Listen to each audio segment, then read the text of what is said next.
So hello everyone, कैसे हैं आप सब। आई होप आप सब अच्छे होंगे। फिर से स्वागत है नई वीडियो में। तो फिर बैंक जॉब इन्फॉर्मेशन के साथ तो आज हम डिफ्रेंशिएट करने वाले हैं HDFC banker programme by NIIT academy versus Axis bank young bankers programme. दो प्रोग्राम में डिफ्रेंशिएट करेंगे और ओवरव्यू करेंगे प्रोग्राम का, जानेंगे क्या फीस रहती है, सैलरी ग्रेड और मेन डिफरेंस कहाँ पे है, कौन सा ज्वाइन करना बेस्ट रहेगा, किस में सेल्स वर्क ज़्यादा है, किस में ऑपरेशन वर्क ज़्यादा है, एकेडमी कौन सा बेस्ट रहेगा। तो भाई आज A to Z ये इन्फॉर्मेशन जानेंगे, क्योंकि अभी most trending programme HDFC banker programme में बैच 4 के भी रजिस्ट्रेशन स्टार्ट हो चुके हैं। और Axis bank young bankers programme by Manipal academy क्यों बेस्ट है, वो भी क्यों करना चाहिए, दोनों का ग्रोथ स्ट्रक्चर देखेंगे। ठीक है, तो वीडियो में एंड तक बने रहेंगे तो होप सो आपको बहुत कुछ समझ आने वाला है। ठीक है, बाकी तो अकॉर्डिंग टू मी अगर सही टाइम पे सही अपॉर्चुनिटी मिलती है, कुछ सीखने को मिलता है, देन ज्वाइन करना चाहिए। ठीक है, तो चलिए स्टार्ट करते हैं। वीडियो एंड तक जरूर बने रहें, it will be helpful for you definitely. ठीक है, बाकी कोई क्वेरीज रहती है तो कमेंट करके आप लोग पूछ सकते हैं। और हाँ, कमेंट करने से पहले भैया वीडियो जरूर पूरी देखा करो, क्योंकि वीडियो में सारे आंसर मिल जाते हैं, फिर आप बाद में वही सेम क्वेरीज करते हैं। ठीक है, तो इस चीज़ से अच्छा है कि आप पूरा वीडियो देख लीजिए, दो चार नई चीज़ें सीखने को मिल जाएंगी। ठीक है, तो चलिए करते हैं वीडियो अपना स्टार्ट। तो हम लोग बात कर रहे थे दो प्रोग्राम के बारे में जो कि अभी मोस्ट ट्रेंडिंग पे हैं, तो पार्टीशन कर लेते हैं। ठीक है, पहला अपना जो प्रोग्राम है वो है HDFC का। ठीक है, एस बैंकर्स प्रोग्राम। ठीक है, एस बैंकर्स। और दूसरा है अपना एक्सिस बैंक का। ठीक है, Axis bank young bankers programme. Young bankers programme. ठीक है, एक है आपका एस बैंकर प्रोग्राम।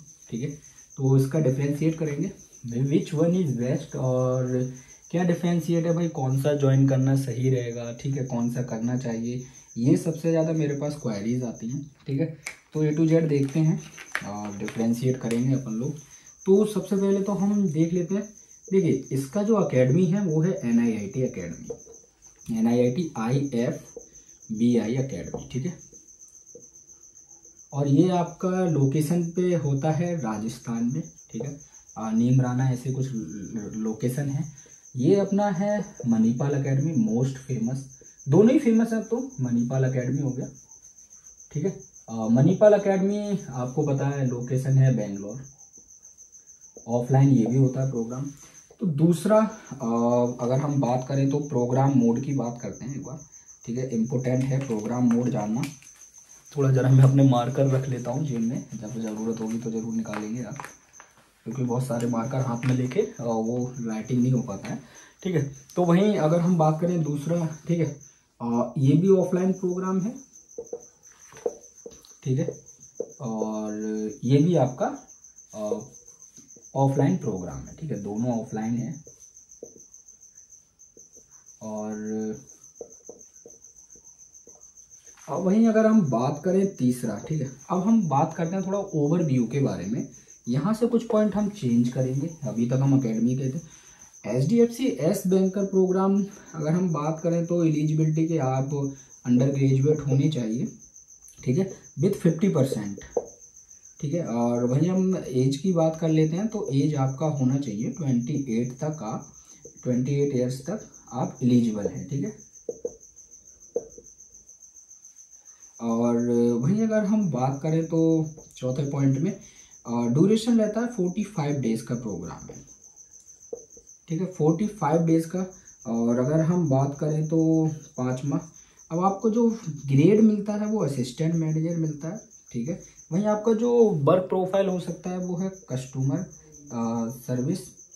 ठीक है, एग्जीक्यूटिव CSE का मिल सकता है, या फिर कस्टमर CSE, या फिर कस्टमर केयर एग्जीक्यूटिव CEE, ये मिल सकता है। वहीं अगर हम बात करें तो फीस, ठीक है, इस प्रोग्राम की फ़ीस 1,70,000 के आसपास रहता है।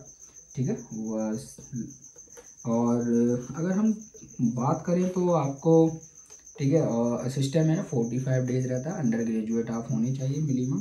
ठीक है, और दूसरी बात आपका जो फीस बता दिया। ठीक है, और आपका CTC रहता है 4.4 के आसपास। ठीक है, 4.40 है लाख। ठीक है, ये आपका CTC है।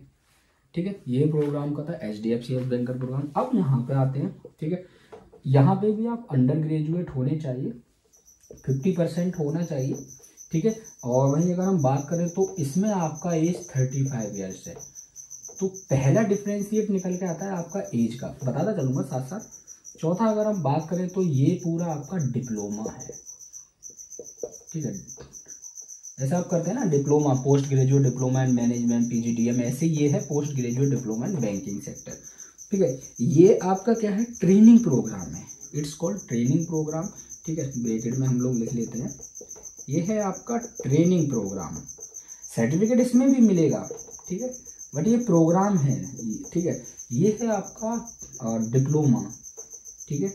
ये डिप्लोमा है आपका 1 ईयर का, ठीक है। सर्टिफिकेट दोनों में मिलने वाला है, यहाँ भी सर्टिफिकेट है, यहाँ भी सर्टिफिकेट है। अब वहीं 5वें में हम बात करते हैं, ग्रेड सेम है भाई, असिस्टेंट मैनेजर यहाँ भी मिल रहा है, यहाँ पे आपको रिलेशनशिप मैनेजर मिल जाएगा, ठीक है। इस तरीके की ये जॉब प्रोफाइल होती है, ये आपका ग्रेड होता है, ठीक है। अगर हम बात करें 6 पॉइंट में, ठीक है, तो फीस इसका ज़्यादा है, 2,70,000 के आसपास है ना, ट्राई कर लीजिए 70 या 80 के बीच में होगा, ठीक है। और वहीं अगर हम बात करें तो इसका CTC सेम है, 4.42 लाख के आसपास है CTC, ठीक है। ये अब यहाँ पे क्वेश्चन ये आता है कि जब सब कुछ सेम है सर, तो क्यों हम Axis bank young bankers programme join करें जिसका फीस एक्चुअल में हाई है। नो डाउट फीस हाई है भाई, सिंपल सी बात है। अब इसकी फीस भी कम है, ठीक है। और देखो इसका फीस सिर्फ 1,70,000 के आसपास पड़ेगा। CTC सेम है दोनों में, ठीक है। ग्रेड सेम है, यहाँ भी ग्रेड सेम है। तो यहाँ पे जो डिफरेंशिएट निकल के आता है सबसे बड़ा, वो आपका एज का आता है। यहाँ पे आपका एज है 28 ईयर, ठीक है एज। यहाँ पे 35 ईयर्स तक के कैंडिडेट एलिजिबल रहते हैं, ठीक है। वहीं लास्ट में अब हम बात कर सकते हैं 8 पॉइंट में लोकेशन। भाई लोकेशन पैन इंडिया के लिए हायरिंग होता है, दोनों में ही पैन इंडिया हायरिंग है, ठीक है। कहीं भी आपको लोकेशन दे सकते हैं। यहाँ पे क्या होता है, सिर्फ ट्रेनिंग होती है 45 डेज की, ये पूरा डिप्लोमा होता है। अब डिप्लोमा में क्या होता है कि आपका लाइक सपोज कर लीजिए वही 4 मंथ आपका क्लासरूम ट्रेनिंग ले लीजिए, इस तरीके से होता है ना आपका कि इसमें शायद 3 मंथ इंटर्नशिप होता है, ठीक है। एक बार चेक कर लीजिएगा। और फिर जो रिमेनिंग मंथ बचते हैं, ठीक है, 5, उसमें आपका OGT होता है, इस तरीके से शायद रहता है, एक बार चेक कर लीजिएगा, ठीक है। बट ये 1 ईयर डिप्लोमा है। अब एक ट्रेनिंग प्रोग्राम के थ्रू भी आपको सेम ग्रेड मिल रही है, सेम CTC मिल रहा है। एक डिप्लोमा में आप ज़्यादा फीस दे रहे हो, देखो फीस का फैक्टर आ गया यहाँ पे ना कि फीस ज़्यादा है। और बट बेनिफिट क्या है, बेनिफिट सिर्फ एज का बेनिफिट है। अगर एज आपका 28 से नीचे है तो मैं यही कहूँगा कि आप HDFC बैंक का प्रोग्राम ज्वाइन कीजिए। देखो यहाँ पे भी जो आपका वर्क रहने वाला है रिटेल का वर्क होगा, रिटेल में सेल्स जरूर आता है, ये चीज़ याद ध्यान रखिए। यहाँ पे आपका ऑपरेशन बोलते हैं, मैं बोलता हूँ अगर सेल्स भी आपको करा रहे हैं ना, ठीक है, तो बेनिफिट ये है, एक तो HDFC बैंक का कस्टमर पोर्टफोलियो मार्केट कैपिटलाइजेशन बहुत ज़्यादा है। आप सब जानते हैं इंडिया का सबसे बड़ा बैंक, वर्ल्ड के टॉप फाइनेंस सेक्टर में आता है, ठीक है। पहला तो ये बेनिफिट है कि आप तो इस अकेडमी से जा रहे हैं, ठीक है, NIIT अच्छा अकेडमी है, अभी के टाइम पे उभरता हुआ मणिपाल। देखो यहाँ पे 100% प्लेसमेंट गारंटी रहता है, मैंने कई बच्चों का देखा, सबका हो ही जाता है प्लेसमेंट, ठीक है। तो ये तो गारंटी श्योर देता है। क्या NIIT गारंटी देता है? NIIT गारंटी तो नहीं देता, अगर उनके आप ज्वाइनिंग लेटर में देखेंगे, लेटर ऑफ इंटेंट में देखेंगे तो ऐसा कुछ नहीं होगा, बट प्लेसमेंट हो जाता है। जहाँ तक मुझे पता 99% प्लेसमेंट रेशियो है, हो जाता है, ठीक है। प्रोग्राम दोनों सेम है। अब यहाँ पे बेनिफिट ये आ रहा है दोनों प्रोग्राम में, अगर हम बात करें तो, ठीक है, थोड़ा सा 2-4 पॉइंट हैं, इनको नोट कर लीजिएगा, क्योंकि यही जो गैप आएगा वो सबसे बड़ा गैप है जो आप फिल कर सकते हैं। आपको पता चल जाएगा कि यार स्टार्टिंग में कौन सा प्रोग्राम ज्वाइन करना सही रहेगा, ठीक है। और डिफरेंशिएट मैंने आपको बताई दी, मेन हमारा डिफरेंशिएट का था, ठीक है। फीस वगैरह की बात कर ली, और इनका थोड़ा एलिजिबिलिटी क्राइटेरिया तो हमने देख लिया, अप्लाई कैसे करते हैं वो भी मैं आपको बता दूंगा क्या क्राइटेरिया रहता है, ठीक है। अब हम पहला यहाँ पे फैक्टर लेते हैं, सबसे बड़ा फैक्टर है यहाँ पे आपका फीस, भाई 1,70,000, ठीक है। अब दूसरा फैक्टर है आपका एज सिर्फ 28, अगर इतना आपका है 28 ईयर्स। और तीसरा यहाँ पे फैक्टर है आपका ड्यूरेशन का, ड्यूरेशन ओनली 45 डेज, 45 डेज में आप बन जाते हो असिस्टेंट मैनेजर। ठीक है, आपको प्रोफाइल कस्टमर सर्विस एग्जीक्यूटिव की मिल जाएगी या फिर कस्टमर केयर एग्जीक्यूटिव। ठीक है, इस तरीके की प्रोफाइल मिल जाएगी। असिस्टेंट मैनेजर ग्रेड यहाँ भी आपको मिल गया, राइट। अब थोड़ा सा यहाँ पे आ जाता है, सबसे बड़ा फैक्टर है यहाँ पे फीस को लेकर। भाई फीस आपका ऑलरेडी 1 लाख रुपए ज़्यादा है, यहाँ पे 2,70,000 के आसपास है। लाख में है, के में नहीं है, 2,70,000 के आसपास है यहाँ पे फीस। ठीक है, वहीं आपका सबसे बड़ा एज का एक फैक्टर देखने को मिलता है, जो कि अगर आप 35 साल से ऊपर गए, 28 से ऊपर गए, देन आपको ये प्रोग्राम ज्वाइन करना चाहिए। 28 से नीचे है तो ये प्रोग्राम ज्वाइन कीजिए रिसेंटली। ड्यूरेशन 1 ईयर, मतलब ओवरऑल आप ना 4 मंथ के बाद ही जो आपका CRT खत्म हो जाएगा तभी आप वर्क पे आ पाएंगे। तो ये एक सबसे बड़ा ये फैक्टर आ जाता है आपका। ठीक है, दूसरा अगर हम यहीं पे बात करते हैं तो कुछ चीज़ें सेम है, जैसे assistant manager grade CTC same है। ठीक है, वही 4.42 के आसपास इनका है और इनका CTC सेम ही है, 4.40 है। तो कटपिट के सैलरी वही आपका 25,000 इधर भी आ रहा है, इधर भी आ रहा है, तो कहाँ डिफरेंशिएट है। ठीक है, तो पैसा बचाइए भाई, ये प्रोग्राम ज़्यादा वर्थ इट है अभी के टाइम पे। जब एज आपका 28 से क्रॉस हो रहा है, प्लस जा रहा है, फिर इस प्रोग्राम में आप एंट्री कर जाइए, फिर ये ठीक है। ठीक है, अब ये डिफरेंशिएट रहा। बाकी सबसे देखो मेरे हिसाब से अभी के टाइम पे HDFC येस बैंक प्रोग्राम को ज्वाइन कीजिए। ठीक है, और Axis bank young banker programme अच्छा है एज के अकॉर्डिंग। इनका एज 28 प्लस हो गया ना भाई, आपको ये प्रोग्राम ज्वाइन करना चाहिए। बैंक में एंट्री मिल जाएगा AM ग्रेड इस CTC पे। लोकेशन कुछ भी दे सकते हैं पैन इंडिया में। ठीक है, और बट अगर 28 से आप 28 के माइनस में है, 27 है, 28 का चल रहा है, देन आपको definitely HDFC yes banker programme join करना चाहिए। ठीक है, क्योंकि ग्रेड सेम है, सब कुछ सेम है, बार बार रिपीट नहीं करेंगे, सैलरी भी सब कुछ सेम है। अब हम जान लेते हैं अप्लाई कैसे करना है।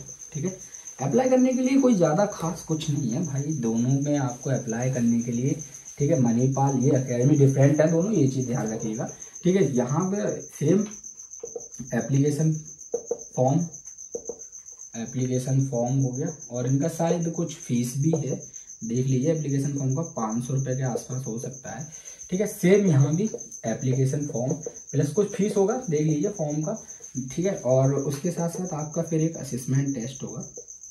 ठीक है, असेसमेंट टेस्ट होगा सेम हियर, पहले असेसमेंट टेस्ट होगा, फिर इसमें आपका फिर एक इंटरव्यू होगा AI।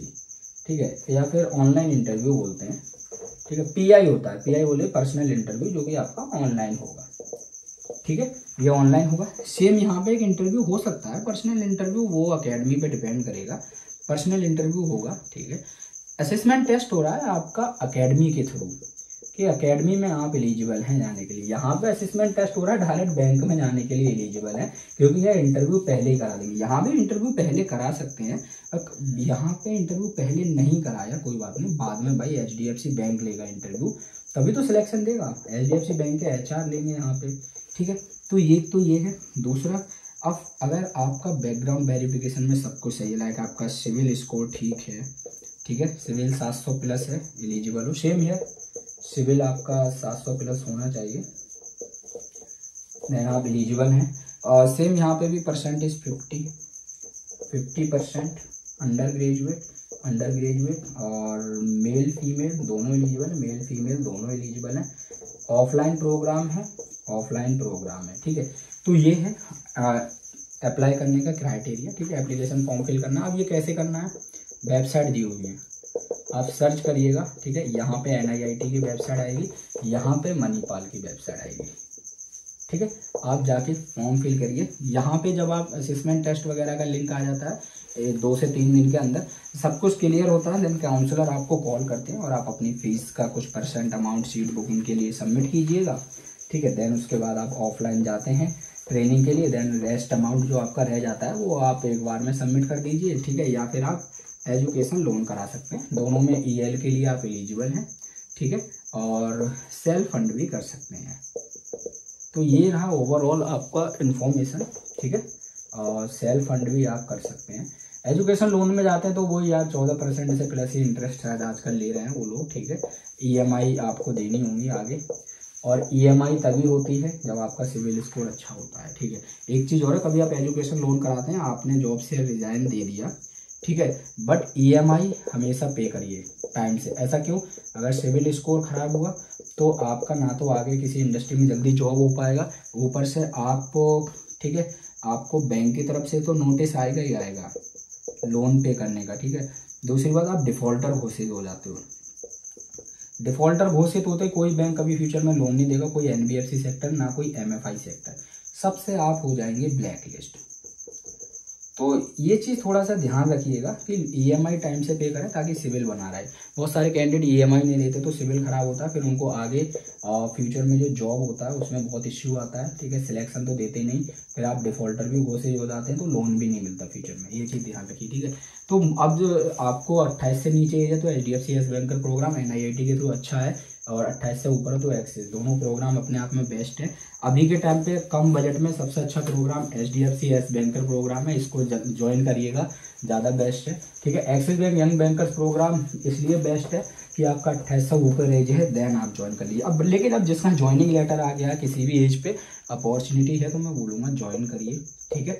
ज्वाइन करिए भाई, बेस्ट है आपके लिए, ज्वाइन करिएगा, करियर स्टार्ट करिए AM ग्रेड से, ठीक है। और भाई 2 साल के गैप के बाद आप बन जाते हो DM1, ठीक है। और AM ग्रेड पे आप जा रहे हो, अच्छी ग्रेड है। अगर यहाँ पे सैलरी 442 के आसपास है या फिर 440 है तो कट पिट का सैलरी आपका वही 24,000 से लेकर 25 के बीच में आ जाएगा, क्योंकि इसमें PF भी कटेगा और आपका ग्रेचुइटी कटता है। इस तरीके से कट पिट के भाई इतना सैलरी आता है आपका, और इतना ठीक है। बाकी अगर EMI जा रहे हैं तो वही आपका 19 के आसपास आ पाएगा, 19-20 के, ठीक है। तो ये रही पूरी डिटेल।